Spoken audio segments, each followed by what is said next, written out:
Bonjour à tous.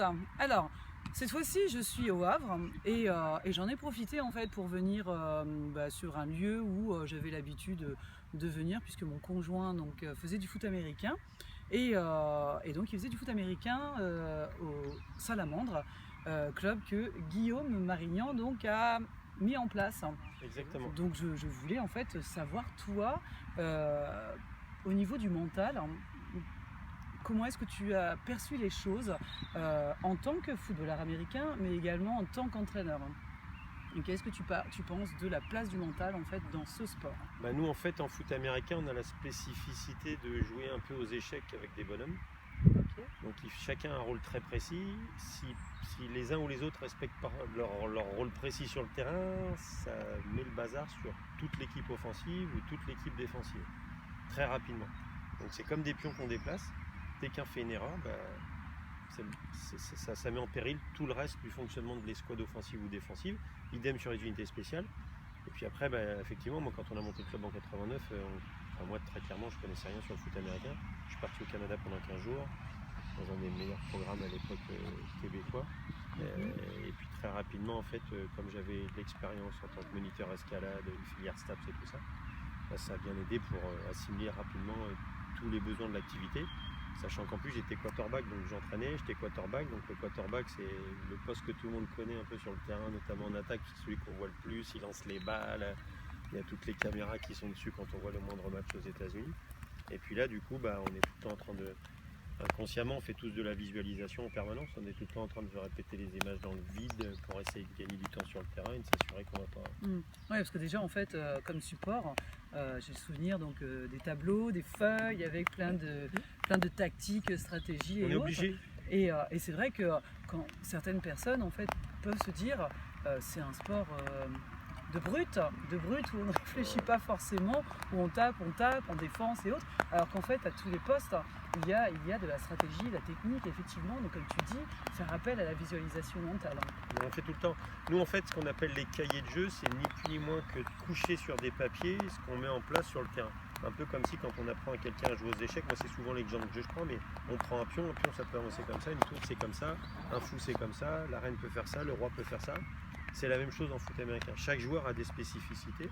Donc très rapidement, on découpe le terrain en zones, on explique ce que font les receveurs, ce que font les porteurs de balles qui sont ceux qui courent avec la balle le plus souvent, ce que fait la ligne qui est le travail de l'ombre par excellence devant en attaque. On a le pendant de l'autre côté en défense avec la ligne défensive, les linebackers.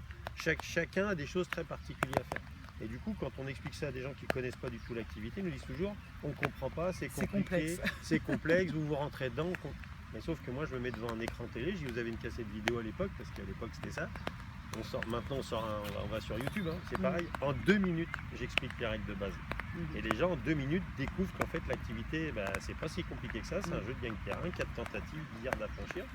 Effectivement, après, ça fait du bruit parce qu'on a des casques et des épaulières et que de temps en temps, comme en plus, nous, il n'y a pas de ligne de hors-jeu. Ouais, puis comme il n'y a pas de ligne de hors-jeu par rapport à la culture qu'on a du rugby en France et notamment en Europe avec le tournoi des 6 nations aujourd'hui, les gens disent je comprends pas, les plaqueurs arrivent de tous les sens. Il n'y a pas de ligne de hors-jeu, elle est au départ. Une fois que la balle elle est décollée du sol, il n'y a plus de ligne de hors-jeu. Donc on peut attaquer dans tous les sens.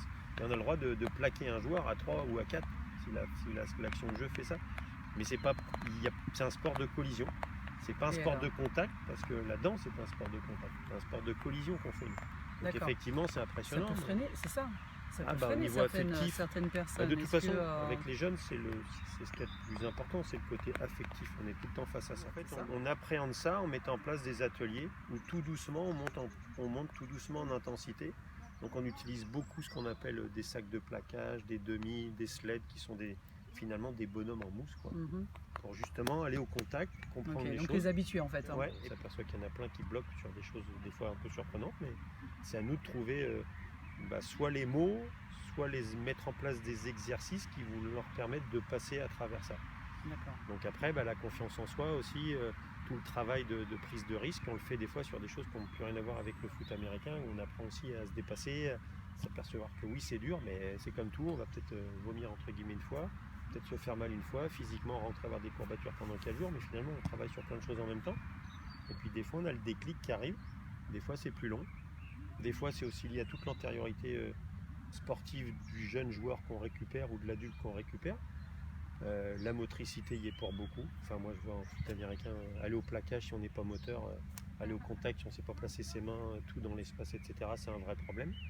Donc, on s'aperçoit que l'éducation nationale, malheureusement, sur certains de ces aspects, cette chose-là n'est pas abordée. Donc, moi, je récupère des gamins à 16-17 ans qui n'ont aucune motricité. Donc, pas de motricité, à 17 ans, c'est compliqué. Donc, et d'autres qui arrivent avec des qualités exceptionnelles parce qu'ils les ont toujours eu.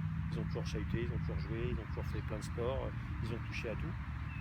Mais la culture un peu monosportive qu'on a en Europe, j'allais dire, par rapport à la culture américaine, où on va faire du foot américain, du baseball, du hockey sur glace, du basket, enfin, ça n'a rien à voir. C'est pour ça que quand les gens voient des sportifs américains, ils disent oui, ils sont complets. Ben oui, ils sont complets, c'est normal. Depuis qu'ils sont hauts comme ça, ils font 4 sports dans l'année. En même temps, on est quand même de plus en plus sur une génération un peu zapping qui touche un peu à tous les sports. Ouais, mais justement, mais comme ils approfondissent pas. C'est ça, c'est un peu le souci. Du coup, comme ils approfondissent pas, ils sont en échec.